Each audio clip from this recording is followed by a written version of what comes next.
মিনুমা, আমি তোমার মোড়ল কাকুর বাড়িতে কাজে গেলাম। দাঁড়াও বাবা, তুমি এই আমসত্ত্বর কৌটোটা নিয়ে যাও। মোড়ল কাকুর মেয়ে তরি আমসত্ত্ব খেতে খুব ভালোবাসে। না মা, আমি ওসব নিতে পারছি না এখন। আমার অনেক তাড়া আছে। তোমার বান্ধবীকে তুমি একসময় গিয়ে দিয়ে এসো, কেমন? আচ্ছা ঠিক আছে বাবা, আমিই তরিকে দিয়ে আসবো খন। আচ্ছা মা, আমি এখন চলি।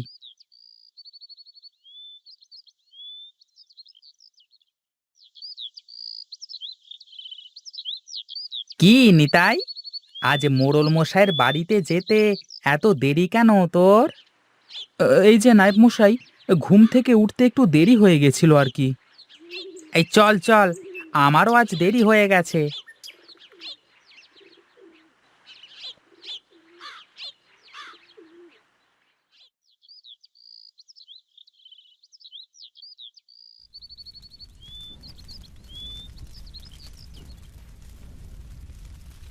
এই নিতাই, মোড়ল মশাই তোকে ডাকছেন। ভাত বসিয়েছি চুলায়, আপনি যান, আমি ভাতটা নামিয়ে রেখে আসছি। যাই, ভাতটা নামিয়ে রেখে মোড়ল মশাইয়ের কাছ থেকে ঘুরে আসি।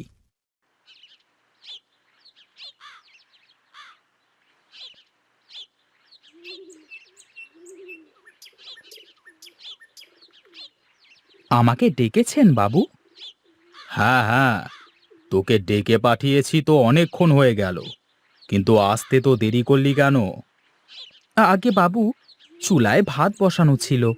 চুলার উপরে ভাত রেখে আসলে যে ভাত পুড়ে যেত। আচ্ছা শোন, পরশু আমার মেয়ের জন্মদিন। অনেক লোকজন আসবে বাড়িতে, তাদের খাওয়াতে হবে। যা যা বাজার লাগবে নায়েবকে বলে দিস। ওসব নিয়ে আপনি একদম চিন্তা করবেন না, আমি সময় মতো সব ঠিকঠাক করে ফেলবো।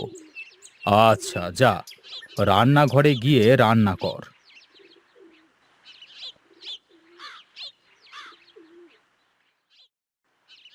কি রে মা, কি করছিস? গল্পের বই পড়ছিলাম বাবা। তোকে না কতবার বলেছি, আমার আসতে দেরি হলে খেয়ে নিবি। আয়, খাবি আয়। এইটা কেমন কথা বাবা? তোমাকে রেখে আমি কি খেয়েছি কোনোদিন?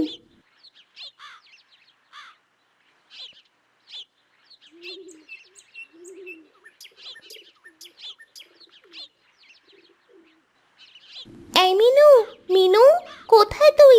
বাইরে আয়।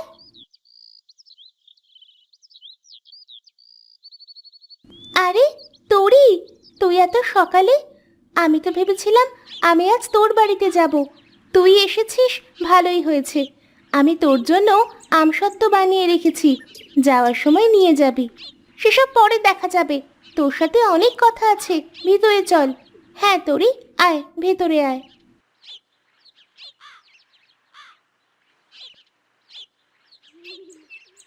কাল আমার জন্মদিন, তুই আজকে আমার সাথে আমার বাড়িতে যাবি। না রে তরি, বাড়িতে তো অনেক কাজ আছে, আজ আমি যেতে পারবো না। কাল সকালে চলে যাব আমি। আমি একটা চিন্তা করেছি বুঝলি। কি চিন্তা? আমাদের গ্রামে অনেক অসহায় মানুষ আছে, তারা ঠিক করে খেতেও পারে না। আমি আমার জন্মদিনে তাদের খাওয়াবো। সে তো অনেক ভালো কথা। আমি বাবাকে বলেছি আত্মীয়দের দাওয়াত না করে অসহায় লোকেদের খাওয়াবো। তুই অনেক ভালো তরি। আমার যদি সামর্থ্য থাকতো তাহলে আমিও তোর মতো আমার জন্মদিনেও অসহায় লোকেদের খাওয়াতাম। তুইও একদিন ঠিক পারবি এই অসহায় লোকেদের পাশে দাঁড়াতে। আচ্ছা শোন, আমি এখন চলি। কাল সকাল সকাল আসিস কিন্তু। আমি আর তুই সব লোকেদের খাওয়াবো। ঠিক আছে, তুই যা, আমি কাল সময় মতো চলে আসবো। আমার যদি টাকা থাকতো তাহলে আমিও আমার জন্মদিনে গরিব লোকেদের খাওয়াতাম। মিনু, তাড়াতাড়ি আয়, আমি তোর জন্য কখন থেকে অপেক্ষা করছি। রান্না কতদূর হলো রে? এই তো, রান্না প্রায় শেষের দিকে। তাহলে তো আমি ঠিক সময় এসেছি। আমি ভাবলাম আমার বুঝি দেরি হয়ে গেল আসতে। না না, দেরি হয়নি, ঠিক সময়ে এসেছিস। এই তো মাংস ভাত সব কিছুই হয়ে গেছে। ডাউলটা চুলা থেকে নামালেই সবাইকে খেতে দেব। সবাই তো না খেয়ে বসে আছে, সবার সামনে খাবার দিতে থাকি, এর মধ্যে ডাউল হয়ে যাবে। এ তো ঠিক বলেছিস, চল দুজনে মিলে খাবার দিই সবাইকে।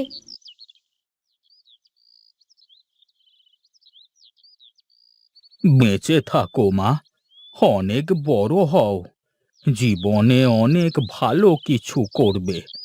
বিধাতা তোমার মঙ্গল করুক। ইস, আজ যদি আমার জন্মদিন হতো আর আমি মানুষদের এভাবে খাওয়াতে পারতাম, তাহলে সবাই আমাকে দোয়া করতেন।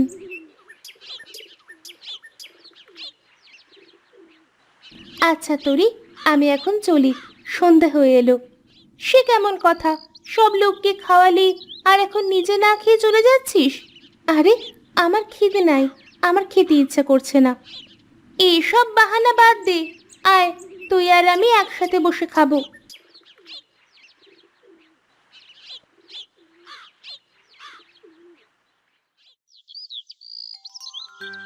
আচ্ছা তোরি, আমি এখন চলি রে।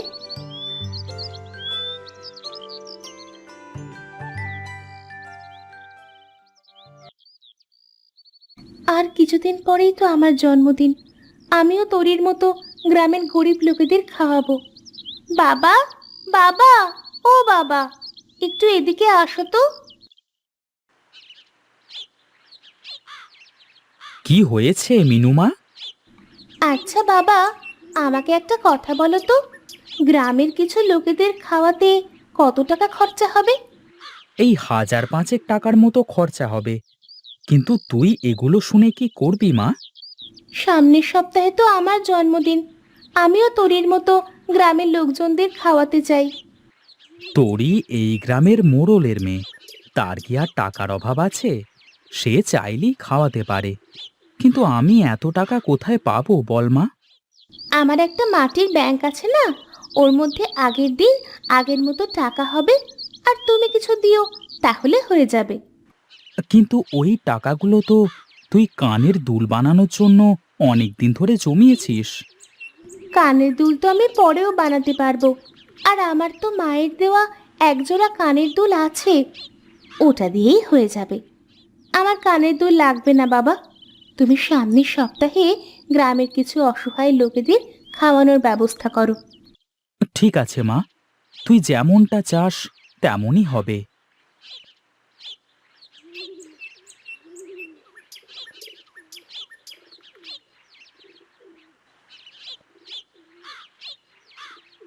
শোন তোরি, কাল আমার জন্মদিন, কাল আমি আমার বাড়িতে গ্রামের অসহায় লোকজনদের খাওয়াবো। তুই সময় মতো চলে আসিস, আর তুই আর আমি একসাথে মিলে সকলকে খাওয়াবো। আচ্ছা ঠিক আছে, তুই কোনো চিন্তা করিস না, আমি ঠিক সময় মতো চলে আসবো।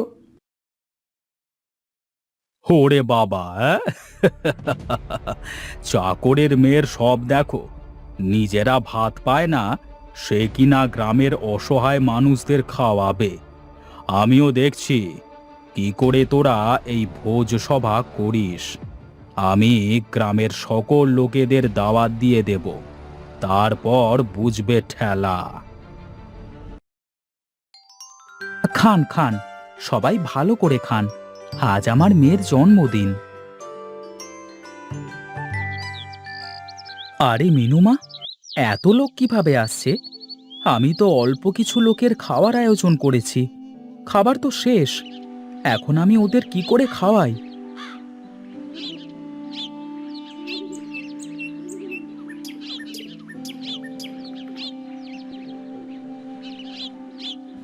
আরে, আপনি কে? এখানে কি করে আসলেন? তুই কাঁদিস না মা, আমি তোর সৎ কাজের উপহার দিতে এসেছি। এই নে, এই হাঁড়িটি তোর কাছে রাখ। এই হাঁড়ির মধ্য থেকে যা খাবার চাইবি, যতটুকু চাইবি ততটুকুই পাবি। তুই এই হাঁড়ির খাবার দিয়ে সারা গ্রামের মানুষকে খাওয়াতে পারবি।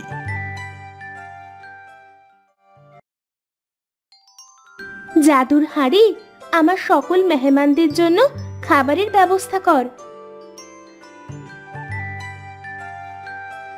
কি রে মা, খাবার কোথা থেকে আসলো? আরে, এত খাবার এত খাবার এখানে কি করে আসলো? সে যাই হোক, আগে মেহমান বিদায় করি, তারপর মিনুমার কাছ থেকে শুনবো সবকিছু।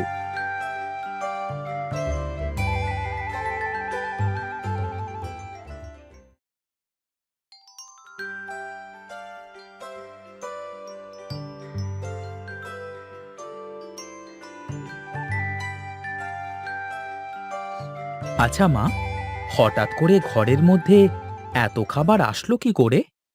বাড়ির সব খাবার শেষ হয়ে যাওয়ার পর আমি যখন দেখলাম অনেক লোকজন আমাদের বাড়িতে আসছিল, এসব দেখে আমি ঘরে এসে বিছানার ওপর বসে কাঁদছিলাম। তখন একজন সাধু বাবা আমার কাছে এসে আমাকে একটা হাঁড়ি দেয়। হাঁড়িটা ছিল জাদুর হাঁড়ি। আমি ওই হাঁড়ি থেকে সব খাবার পেয়েছি বাবা। এই জন্যই বলে, রাখে আল্লাহ তো মারে কে।